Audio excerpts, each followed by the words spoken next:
부터 4절까지의 말씀, 찾으신 분들은 하나님을 경외하는 마음으로 자리에서 일어나서 함께 말씀을 읽도록 하겠습니다.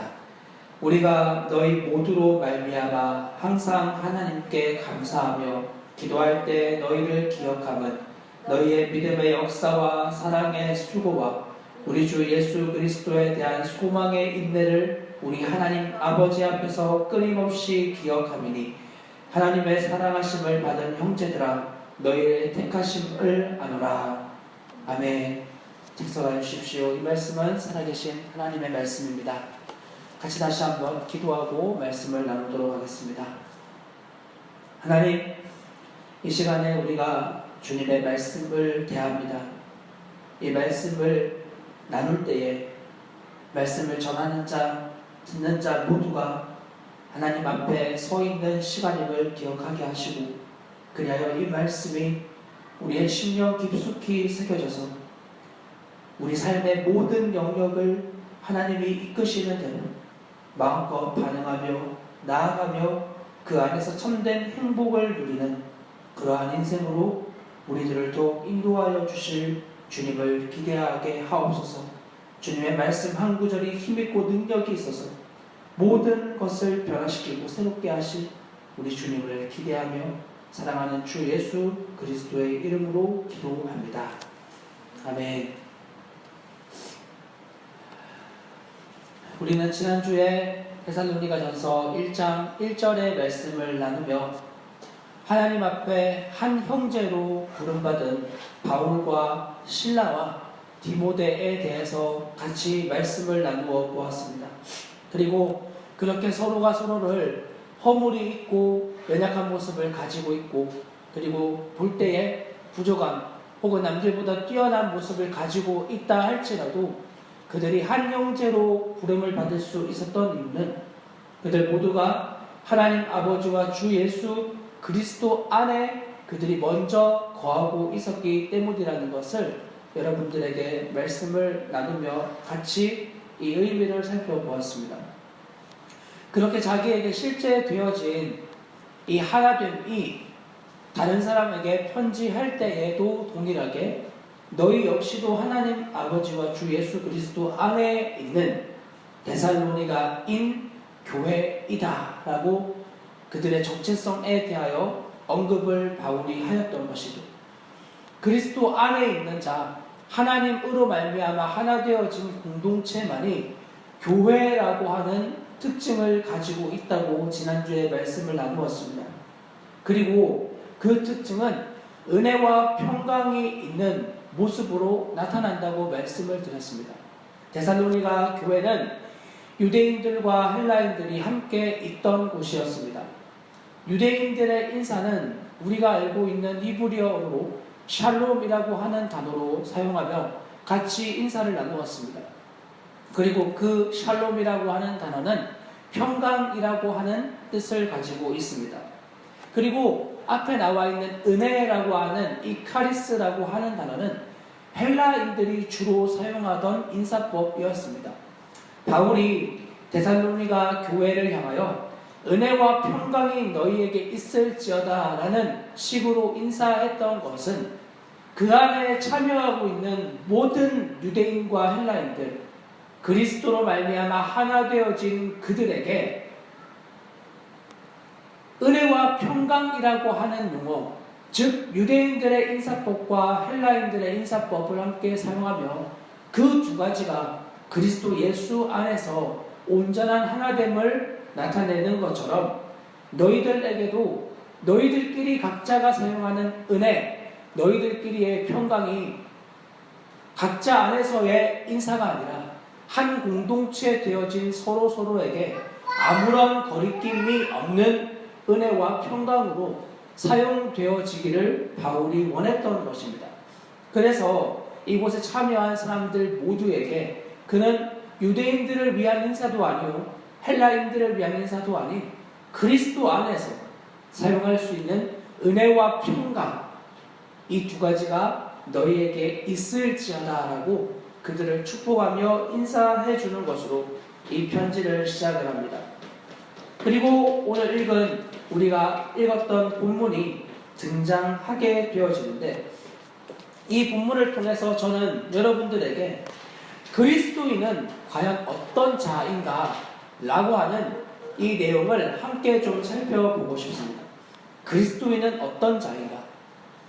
여기 앉아있는 여러분들은 모두 예수 그리스도를 주로 고백하는 그리스도인들입니다.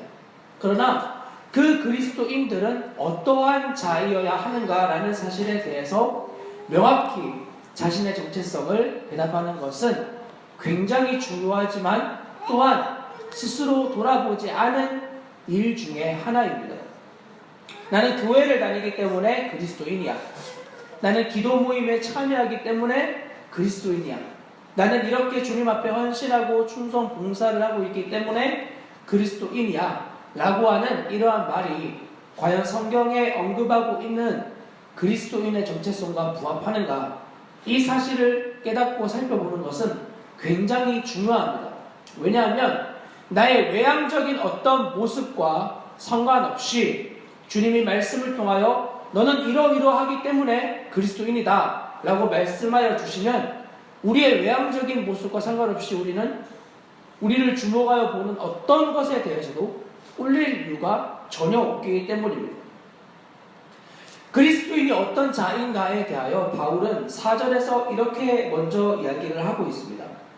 하나님의 사랑하심을 받은 형제들아 라고 말입니다. 하나님의 사랑하심을 받다라고 하는 이러한 단어는 모세나 솔로몬과 같이 굉장히 특별하게 하나님께 선별되어진 사람을 지칭하던 유대인들의 표현이었습니다. 특히 솔로몬은 여디디야라고 하는 이름을 가지고 있으므로 하나님께 사랑받는 자라는 이러한 이름을 가지고 있었습니다. 그런 솔로몬 같은 자들에게만 칭함을 받을 수 있는 표현이었던 하나님의 사랑하심을 받는 자라는 표현이 이제는 그와 함께 하고 있는 교회 공동체, 즉 형제들에게 바울은 사용을 하고 이야기를 합니다. 물론 이 표현은 이스라엘의 지파를 지칭하는 표현이기도 했습니다.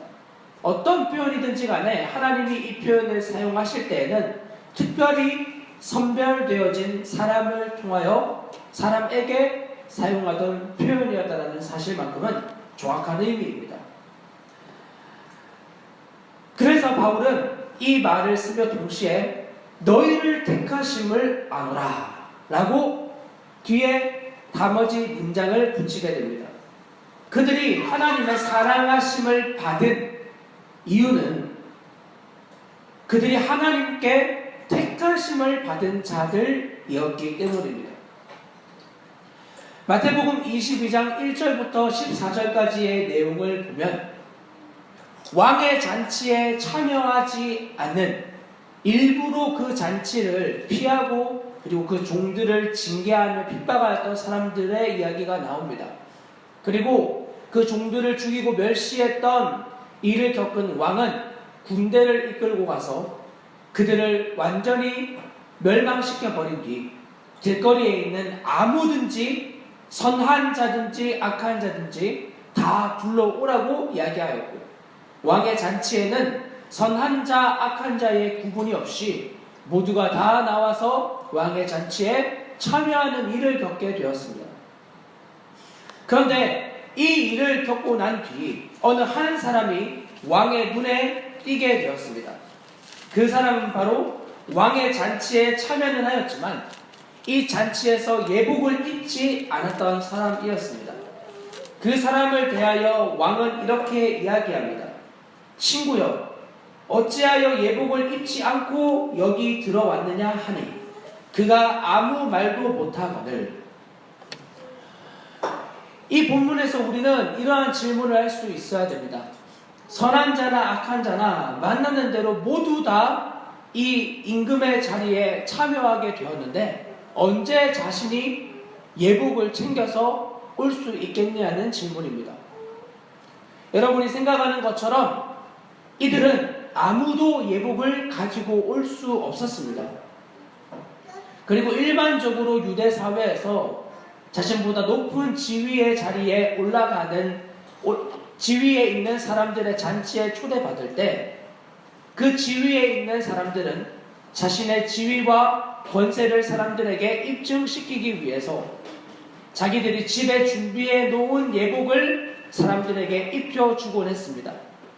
그러니 임금의 잔치에 참여했다고 하는 것은 그 예복을 이미 임금이 준비해 놓고 있었고, 잔치에 참여한 사람들은 임금이 준비해 놓은 예복을 입고 그 예복에 합당한, 그 잔치에 합당한 예복을 입음으로 그 임금의 권위와 임금이 가지고 있는, 임금이 부르신 택함에 걸맞는 모습으로 그의 잔치에 나아가야만 했던 것입니다.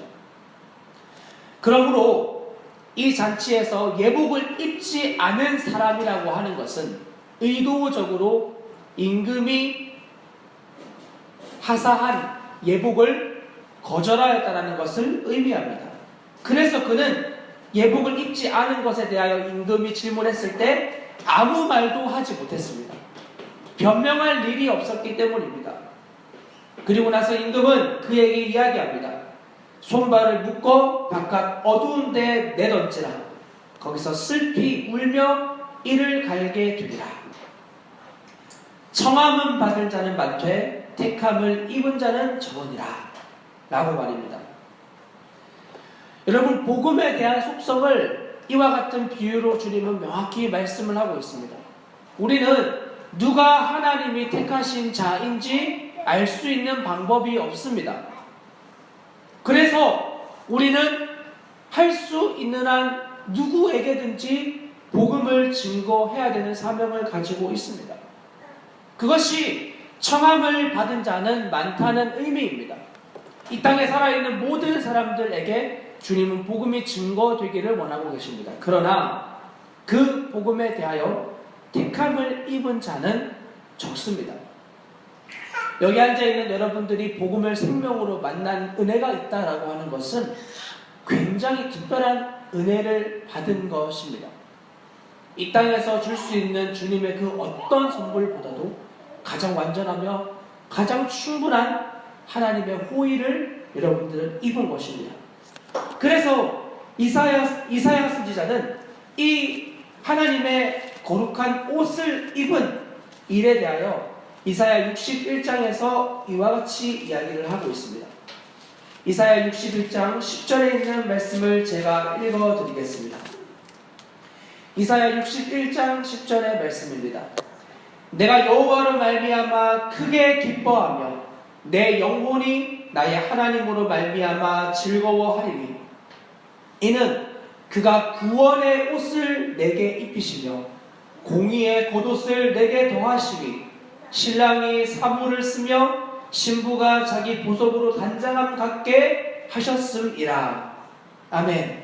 이렇게 이사야 선지자는 자신이 입은 옷이 구원의 옷이요 공의의 겉옷이라고 이야기하며 우리에게 완전한 구원과 의로움이 되시는 예수 그리스도를 이와 같이 표현하고 있는 것입니다. 이것이 바울이 그 형제들을 향하여 그들의 택하심을 안다고 할 때에 썼던 표현의 의미입니다. 너희는 하나님의 구원받은 거룩한 백성이다. 너희는 예수 그리스도로 옷 입은 자이다. 라고 말하는 의미입니다. 그래서 그들을 바울은 형제라고 부르고 있는 것입니다. 왜냐하면 그들이 바울과 같이 같은 부르심을 입은 자들이었기 때문입니다. 이전에 바울이 어떤 사람이었는지에 대해서는 지난주에 상세하게 말씀을 드렸습니다. 그는 하나님을 알기 전 자신이 볼 때에도 비방자요, 박해자요, 폭행자였습니다. 죄인 중에 괴수라는 단어로 자신을 소개했습니다. 그런데 그런 바울이 데살로니가 교회 교인들을 향하여 형제라고 부르는 것은 어쩌면 선한 삶을 나름대로 살아왔던 어떤 사람에게는 이 말이 굉장히 자존심 상하고 마음이 어려운 단어로 들렸을지도 모릅니다. 그러나 바울은 명확하게 알고 있었습니다. 그가 하나님 앞에 부름을 받은 것은 자신이 선하고 악하고의 문제가 아니라 철저하게 하나님의 호의에 대하여 그분의 은혜로 말미암아 되어진 일이라는 사실을 말합니다. 그래서 자신의 존재가 하나님 앞에 얼마나 악한지, 자기의 선함이 하나님 앞에서 얼마나 부끄러운 일인지를 깨달았던 자들은 하나님 앞에 자신들이 형제라고 부르는 일에 대하여 아무런 거리낌이 되지가 않음을 알고 있었기에 바울은 그 교회 공동체를 대해 하나님의 택하심을 받은, 사랑하심을 받은 형제들아 라고 그들을 지칭할 수 있었던 겁니다. 그래서 데살로니가 전서와 후서는 다른 서신들과는 달리 바울의 사도성에 대하여 교인들이 인정하지 않는, 바울의 사도성을 깎아내리는 이러한 공격이 이 교회는 있지 않았습니다. 바울이 특별히 이들을 형제로 부를 수 있었던 이유 중에 하나는 그들의 존재가 바울이 만났던 하나님과 같이 아무런 하나님 앞에서 소망이 없는, 가능성이 없는, 희망이 없는, 자기의 선함이 오히려 하나님의 의로움을 멸시하는 이러한 존재의 처절함을 깨달았던 은혜가 이 공동체 안에 있었기 때문입니다. 여러분, 베드로와 요한을 생각해 보십시오. 복음을 만난 예수 그리스도의 제자 베드로와 요한은 둘 다 만만한 성격이 아니었습니다. 요한은 예수님의 사랑받는 제자라는 별명을 가지고 있었고 그분의 품 안에 안겨 있었기 때문에 요한이 굉장히 여리고 약한 성품일 것이라고 생각하지만, 요한의 별명을 성경은 우레의 아들, 즉 천둥의 아들이라고 지칭하고 있습니다. 그것은 좋은 표현이 아닙니다. 야고보와 요한에 대해서 그들이 사마리아 성에 있는 지나갈 때 예수님을 받아들이지 않는 모습을 보고 이들은 불을 내려 저들을 멸하리까? 라고 하며 예수님께 이야기하였던 사람들이었습니다. 그러니까 그냥 조용하고 착한 성격이 아니라 굉장히 극단적인 성격을 가지고 있었고 그 일에 대해서 주님은 그들을 책망하시고 그들의 별명은 우레의 아들이 되어져 버렸습니다. 베드로의 성격은 제가 굳이 언급하지 않아도 이미 충분히 여러분들이 알고 있을 것이라고 생각합니다. 그런데 복음을 만난 뒤 그 두 사람이 이 복음의 증인으로 함께 다니는 장면들이 사도행전에 매우 많이 등장합니다. 그것은 복음이 결코 하나되게 하지 못할 존재가 없음을 보여주는 단적인 예입니다. 예수님의 12 제자들을 살펴보면 그들 중에 하나가 될 만한 요소가 있는 사람들은 아무도 없었습니다. 특히 열심당이었던 시몬은 이스라엘의 독립을 꿈꿨던 사람이었습니다. 그는 로마인과 로마에 붙어있는 사람이라고 하면 학을 띠는 사람이었고 늘 품에 칼을 차고 다니던 사람 중에 한 명이었습니다. 그런 시몬이 예수님의 제자들 중에서 가장 친로마 세력에 가깝게 보여지는 마태와 한 자리에 3년 반을 머물고 있었습니다. 그리고 예수님이 죽으시고 부활하신 뒤 그들은 이 복음을 생명으로 만나 자기에게 실제 되어진 예수님을 증언하는데 생명을 바치는 삶을 살아가게 됩니다. 무엇이 이들을 하나 되게 만들 수 있었는가요? 예수 그리스도십니다. 그분의 은혜로 말미암아 그분 앞에 선 자신의 존재를 명확하게 본 사람들은 그 누구도 나는 저 사람과 저 존재와 저 단체와 하나 될 수 없다는 마음을 가질 수 없다는 것을 성경이 보여주고 있습니다. 바울을 파송한 안디옥 교회가 어떤 사람들 지도자로 구성되어져 있는지는 여러분들이 사도행전 13장 1절에서 이미 확인할 수 있을 겁니다. 거기에는 헤롯의 젖동생도 그 교회의 지도자로 포함이 되어져 있습니다.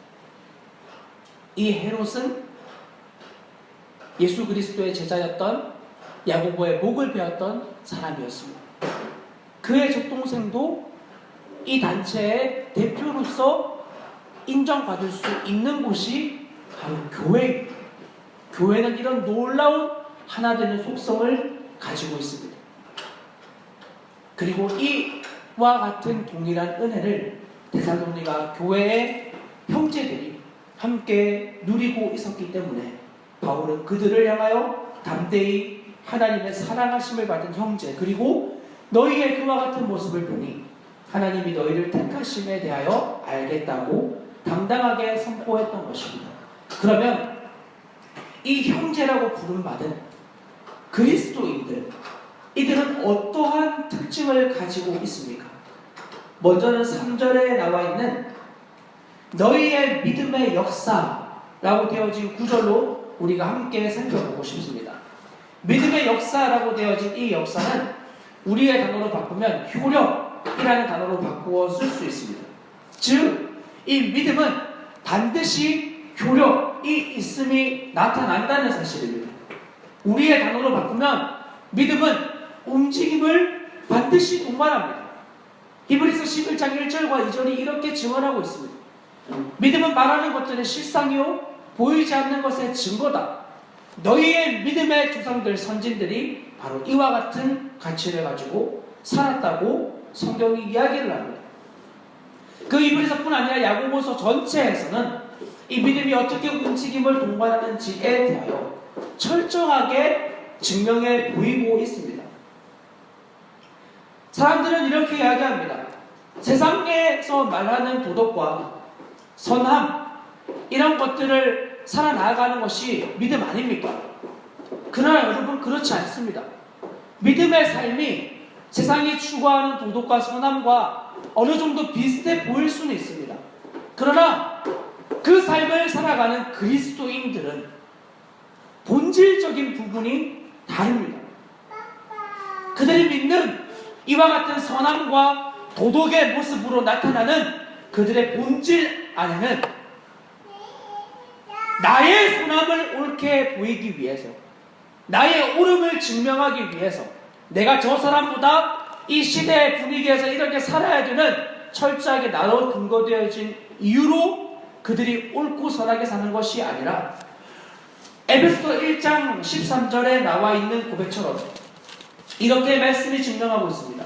그 안에서 너희도 진리의 말씀, 곧 너희의 구원의 복음을 듣고 그 안에서 또한 믿어 약속의 성령으로 인치심을 받았으니.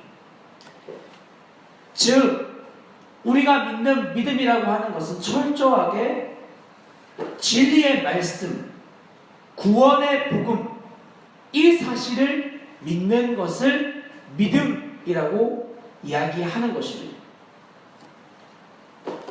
구원의 복음을 믿는 것을 성경은 믿음이라고 이야기를 합니다. 그리고 그 복음을 믿는다고 하는 것은 반드시 자신의 삶 가운데 효력이 있게 나타나게 됩니다. 그래서 우리는 이렇게 증거하지 않습니까? 나를 변화시킬 수 없는 복음은 더 이상 내게는 복음이 아니라고 말합니다. 이전에 영광스러운 복음의 체험을 하였고 그 복음의 놀라운 경험을 삶 가운데 누리며 살아갔다 할지라도 우리의 삶에 허락되어지는 시간에 지금 현재의 상황에서 이 복음을 누리지 못한다면 그것은 그 순간에 나를 변화시키지 못하는 복음이라면 아무리 우리의 말과 우리의 겉으로 보이는 모습이 복음을 만난 사람 같아 보인다 할지라도 그는 복음을 누리는 사람일 수가 없습니다.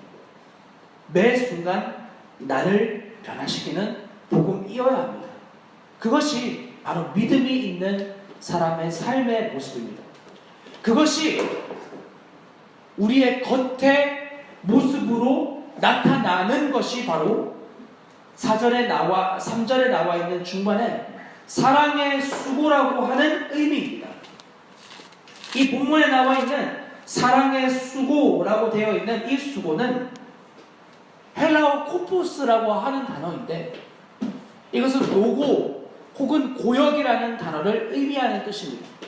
굉장히 힘든 일을 감당할 때 쓰는 용어입니다.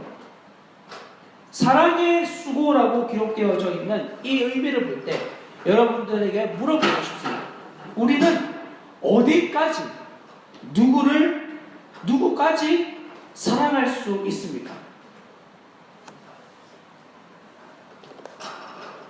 세상에 있는 모든 사람들을 다 사랑하고, 북한에 있는 정권도 사랑하고, 도무지 우리의 상식으로 품을 수 없는 IS 대원들까지 사랑하는데, 내 옆에 있는 나의 형제와 나의 남편과 나의 아내와 내 자식을 도무지 품어줄 수 없고 사랑할 수 없다고 하는 것은 절대로 주님이 우리에게 보여주신 사랑의 모습이 아닙니다. 결국 사랑할 대상을 내가 생각해서 내가 원하는, 다른 사람이 볼 때 품을 수 없는 단체, 그런 지도자라고 할지라도 주님이 나에게 삶으로 허락하여 준 그러한 사람, 그러한 부모, 그러한 자녀, 그러한 가족을 사랑하지 못한다고 하는 것은 하나님 수준의 사랑을 감당하지 못하는 것과 같은 의미입니다. 왜냐하면 우리의 가장 가까운 사람을 통해서만 우리의 존재적인 실체가 분명하게 드러나고, 그리고 분명하게 나의 모습을 볼 수 있기 때문입니다. 그래서 내 가까운 사람들, 특히 가족들이 하는 칭찬 외에는 내가 굳이 새겨들을 이유가 없습니다. 여러분과 함께 살고 있는 사람들이 하는 칭찬 외에 다른 어떤 사람들이 여러분을 높여주고 여러분을 칭찬하고 한다 할지라도 여러분은 그 말에 굳이 귀를 기울일 필요가 없습니다. 왜냐하면 그 사람들은 여러분을 온전히 알지 못하기 때문입니다. 하나님이 우리에게 보여주신 사랑은 어떤 사랑이었습니까? 로마서 8장 32절이 무엇을 이야기하고 있습니까? 자기 아들을 아끼지 아니하고 우리 모든 사람을 위하여 내주신 이가 어찌 그 아들과 함께 모든 것을 우리에게 주시지 아니하겠느냐고 이야기하고 있습니다. 로마서 5장 8절에서는 우리가 아직 죄인 되었을 때에 그리스도께서 우리를 위하여 죽으심으로 하나님이 우리에 대한 자기의 사랑을 확증하셨다고 이야기합니다. 우리가 죄인 되었을 때, 10절에서는 우리가 원수 되었을 때 내어주신 사랑이라고 성경은 증언합니다. 이것은 철저하게 이타적인 사랑을 의미합니다. 나에게 어떠한 이익이 돌아오지 않는다 할지라도 철저하게 다른 사람을 위한 사랑, 이 사랑은 오직 예수 그리스도로만 가능한 사랑입니다. 그리고 그 생명이 심령 깊은 곳에 새겨진 그 사람만 결정적인 순간에 진리로 반응하게 되는 것입니다. 결정적인 순간 말입니다. 어제 뉴스를 보았습니다. 뉴스에서는 이런 기사가 올라왔습니다. 25살에 일찍 결혼한 청년이 인터넷 도박 중독에 빠지게 되었습니다. 얼마 지나지 않아 그에게는 2억 7천만 원이라고 하는 큰 빚을 떠안게 되었습니다. 그리고 하염없이 인터넷 도박을 하던 그는 어느 순간 사람들을 통하여 보험금이라고 하는 단어를 듣게 되었고, 가족이나 가까운 사람이 사고나 사망을 할 경우 큰 돈을 만질 수 있다는 것이 그의 마음 깊은 곳에 들어오게 되었습니다. 그래서 그와 함께 사는 20살밖에 지나지 않은 그의 아내를 2층에서 밀어 떨어뜨리게 되었고, 아내는 큰 사고를 겪고 병원에 입원하게 되어 보험금 7,500만 원을 받게 되었습니다. 이 일이 그에게 너무나 큰 즐거움이 되었는지 그는 2차로 청산가리를 구입하여 아내를 살해할 계획을 세우게 되었습니다. 감기에 걸린 아내에게 감기약에 청산가리를 섞여 먹이게 되었고, 맛을 본 아내가 이상한 느낌이 들어 뱉게 되어 그 살인사건이 미수에 그치게 되었습니다. 그리고 미수에 그치게 된 이 사건은 폭주하는 기관차처럼 멈추지 않고 대상을 자기를 키우고 먹여주신 아버지에게로 향하게 되었습니다. 자기 아버지에게 청산가리를 먹이게 되었고 그의 아버지는 그날 밤 피를 토하며 죽음을 경험하고 그에게 돌아온 돈은 고작 7천만 원이었습니다. 이 돈을 받은 그는 그의 여동생을 살해하는 계획을 구상하였고 그것을 실행으로 옮기게 되었으나 그 보험금을 어머니가 지급받게 되자 그의 어머니까지도 살해할 계획을 세우다가 가족들이 사고로 죽는 것을 이상하게 여긴 경찰이 이것을 조사하게 되었고 이 사건이 결국 물밑으로 드러나게 되는 일을 겪게 되었습니다. 저는 여러분들에게 물어보고 싶습니다. 이것이 단지 25살에 일찍 결혼한 이유 때문에 벌어진 일입니까? 아니면 그가 인터넷 도박에 중독되어졌기 때문에 되어진 일입니까? 물론 표면적으로는 그가 인터넷 도박 중독 때문에 되어진 일로 보여질 것입니다. 그러면 인터넷 도박을 근절하면 그와 같은 사행성 도박이 사라지면 더 이상 이러한 문제는 우리의 나라에 우리의 세계에 나타나지 않는 문제가 될 수 있겠습니까? 아닙니다. 이것은 어떤 특정한 사람에게만 있는 일이 아닙니다. 이 문제는 죄로 인하여 완전하게 하나님의 형상을 잃어버린 모든 사람이 가지고 있는 존재의 문제입니다. 우리에게 허락되어지지 않은 상황이어서 이런 것이지 주님의 은혜가 없이 여러분을 붙든 하나님의 손길이 없이 만약 우리가 그와 같은 상황 가운데 살아가고 있다면 우리는 더 악하고 추악한 죄의 모습과 열매를 맺을 수밖에 없는 존재의 문제란 말입니다. 우리가 사는 사회의 한 주간을 살펴보면 이러한 일들이 부지기수로 나타납니다. 이제는 이런 기사를 읽어도 마음에 어떠한 두려움조차도 생기지 않는 저의 모습을 발견합니다. 매일같이 쏟아지는 이런 기사 앞에서 얼마 전에 일어났던 부천의 초등학생 자기의 자녀를 시신을 절단하여 냉동고에 놓아놨던 사건뿐 아니라 세계 열방 가운데 일어나는 비참한 소식들, 예수를 믿는다는 이유로 누가 자신을 살해했는지조차 모른 채 칼에 찔려 죽었던 방글라데시아의 기독교인들, 지금도 중동에서 끊임없이 일어나는 IS 문제들, 매일같이 수백 명씩 학살당하고 목숨을 잃고 강간당하고 생명의 존엄성이 짓밟히는 이러한 일들 말입니다. 그래서 여러분들에게 질문해보고 싶습니다. 여러분, 이 일들 앞에 여러분은 무엇을 할 수 있습니까? 여러분은 무엇을 하였습니까? 세상에 있는 누군가가 여러분들에게 질문을 한다면 생각해 보십시오. 당신 그리스도인, 하나님의 사랑받는 자, 당신은 무엇을 하였는가?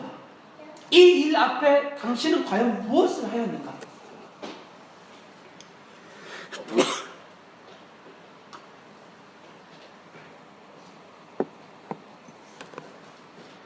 그때 우리는 무엇을 보여야 되겠습니까? 그것이 바로 3절에 나와 있는 우리 주 예수 그리스도에 대한 소망의 인내입니다. 소망의 인내라고 기록되어진 이 단어는 확고함으로 바꾸어 쓸 수 있습니다. 무엇에 대한 소망입니까?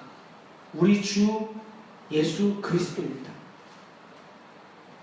이 세상이 가지고 있는 일시적이고 부분적이고 상대적인 그러한 수준의 행복과 기쁨 따위가 아니라 영속적이며 근본적이고 절대적인 우리 주 예수 그리스도 말입니다. 천사가 목자들에게 이야기했던 큰 기쁨의 좋은 소식, 예수 그리스도. 그분은 이곳에 앉아 계신 여러분들에게 소망이십니까? 여러분들에게 예수 그리스도는 과연 확고한 소망으로 자리 잡고 있습니까? 여기 앉아있는 우리 모두가 예수 그리스도로 말미암아 확고한 소망 가운데 거하고 있어야만 여러분의 가정과 이웃과 사회와 세계와 열방이 하나님 앞에 소망을 두는 질문을 물을 때에 대답해 줄 수 있는 것입니다. 내가 하나님 앞에 소망을 두지 못하면, 여러분이 예수 그리스도에 대한 완전한 소망의 확고함을 닻을 내리지 못하면 이 세상 그 어떤 것도, 어떤 현상도 여러분 앞에 다가왔을 때 여러분은 거기에 대한 정확한 대답을 내려주지 못합니다. 아니, 여러분들이 예수 그리스도가 대답이다, 소망이다 라고 대답해도 여러분의 인생은 더욱 비참해지고 말 것입니다. 왜냐하면 앞에서 말씀드린 것처럼 여러분의 그 소망에 대한 대답이 여러분의 인생을 움직이고 있지 못하기 때문입니다. 그래서 교회를 다니면 다닐수록 마음이 공허한 것은 그와 같은 믿음의 효력이 자기의 삶에 나타나지 않기 때문입니다. 그러니까 그러한 사람들은 반드시 자신의 신앙을 주님 앞에 확고하게 세우는 일을 전념하셔야 됩니다. 다른 열심으로 주님을 기뻐하게 만들려고 노력해서는 안 됩니다. 모든 것을 다 끊고 하나님 앞에 자신의 존재의 비참함에 직면해야 합니다. 그리고 자신의 완전한 소망이 끊어진 뒤 예수 그리스도라고 하는 굳건한 반석 위에 자신의 소망의 확고함이 세워진 바로 그때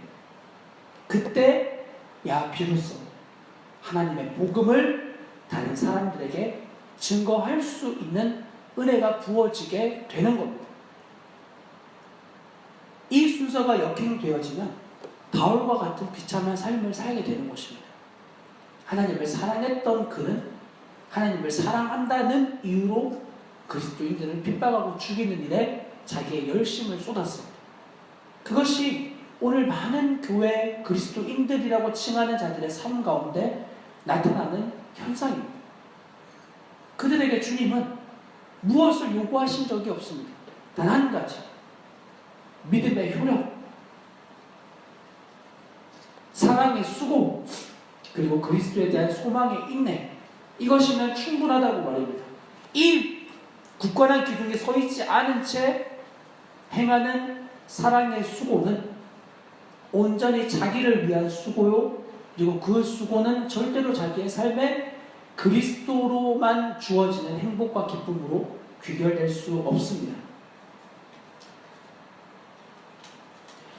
여러분, 우리가 소망하는 바는 반드시 삶 가운데 실체로 나타나게 됩니다.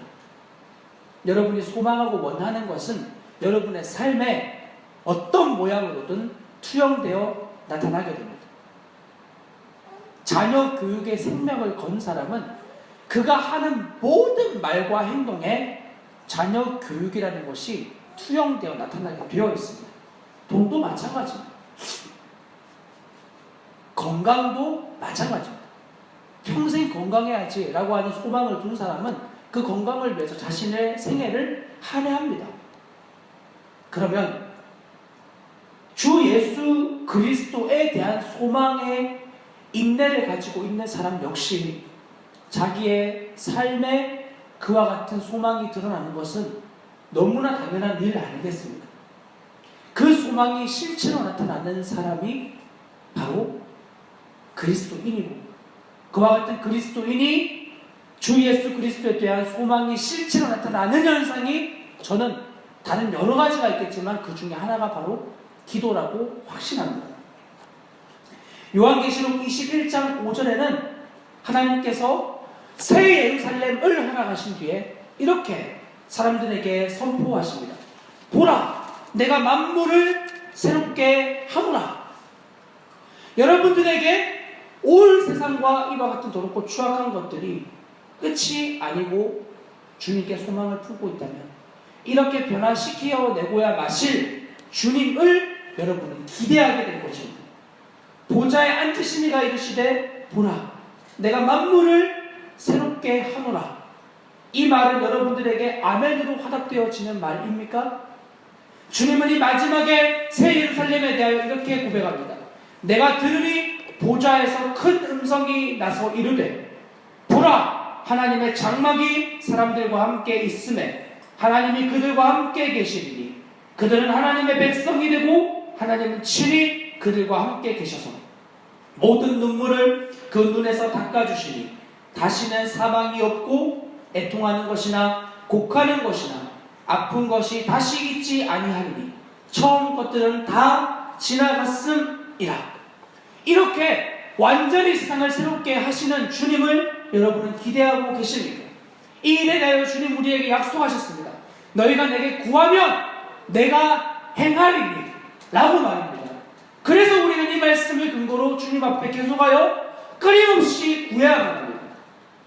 더 이상 자아성취의 수단으로서의 기도가 아니라 하나님의 마음으로 하는 그 기도 말입니다. 주님의 마음으로 구하면, 주님의 생명으로 구하면 주님 반드시 이 일을 이루시겠다고 약속하셨습니다. 하나님의 나라와 의를 구하면 이 모든 것을 우리에게 도와주시겠다고 약속하신 그 주님 앞에 우리는 주님이 기뻐하시는 열방을 주님 앞에 올려드리는 기도의 자리로 계속하여 나아가야 됩니다. 현상이 악하면 악하고 우리의 눈에 볼 때 이해되지 않는 모습이 있으면 있을수록 더욱 주님이 친히 이 일을 일하시겠다고 하시는 그 주님 앞에 우리는 기도의 자리로 나아가야 됩니다. 그것이 바로 소망의 확고함을 드러내는 그리스도인의 삶입니다. 바울이 이 서신을 기록할 때에 데살로니가 교회는 극심한 고통을 받고 있던 때였습니다. 외부적인 세상의 문명과 쾌락과 그리고 세상이 주는 모든 안락함을 포기한 데살로니가 교회는 내부적으로도 극심한 고통 가운데 있던 교회였습니다. 그러나 바울은 이 교회를 향하여 그가 다시 그곳에 갈 수 없었습니다. 그리고 바울은 주님의 마음을 품고 그들을 주님 앞에 올려드렸습니다. 이것이 데살로니가전서 1장 2절에 기록되어진 내용입니다.